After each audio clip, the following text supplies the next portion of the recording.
কসবা গণধর্ষণ কাণ্ডে শাসক দলকে আক্রমণ শানালেন বিরোধী দলনেতা শুভেন্দু অধিকারী। বললেন, কলেজ বিশ্ববিদ্যালয় কন্ট্রোল করছে তৃণমূলের গুন্ডারা। কিছু মেরুদণ্ডহীন অধ্যক্ষরা রয়েছেন যাদের নিয়োগ করেছেন ভৃত্য বসুরা। তোপ শুভেন্দুর, বিরোধী দলনেতা তোপের মুখে অভিষেক বন্দ্যোপাধ্যায়ও। কলেজ এবং ইউনিভার্সিটিগুলো কন্ট্রোল করছে মূলত তৃণমূলের গুন্ডারা, তোলাবাজরা, ধর্ষণকারীরা, এবং এদের প্রত্যেকের বয়স 30 ঊর্ধ্ব, কেউ কেউ 50 ঊর্ধ্ব আছে। এদের সবাই বিবাহিত, এদের 2-3টে করে বাচ্চা আছে। এরা এই জায়গাগুলোকে আখড়ায় পরিণত করেছে এবং অধিকাংশ কলেজের গভর্নিং বডির প্রেসিডেন্ট এই ধরনের ভাইপো গ্যাংয়ের লোকেরা।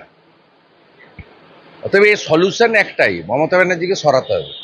এর কোনো সলিউশন নেই, এটা ননস্টপ চলছে, চলতেও থাকবে। অধিকাংশ জায়গায় অধ্যক্ষরা ভয়ে এবং চাপে থাকে, আর অনেক জায়গায় স্পাইনলেস অধ্যক্ষরা আছেন যাদের যোগ্যতা নেই অধ্যক্ষ হওয়ার। ভৃত্য বসুরা যোগ্যতা তাদেরকে করেছেন। বিকাশ ভবন থেকে তো হয় না, তৃণমূল অফিস থেকে শিক্ষা দপ্তর নিয়ন্ত্রিত হয়। ক্যামাক স্ট্রিট থেকে তালিকা আসে, আপনি করবেন, করার কিচ্ছু নেই।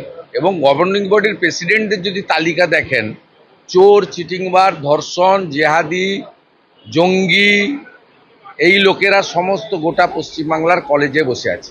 তার পরিণতি যা হওয়ার তাই হচ্ছে।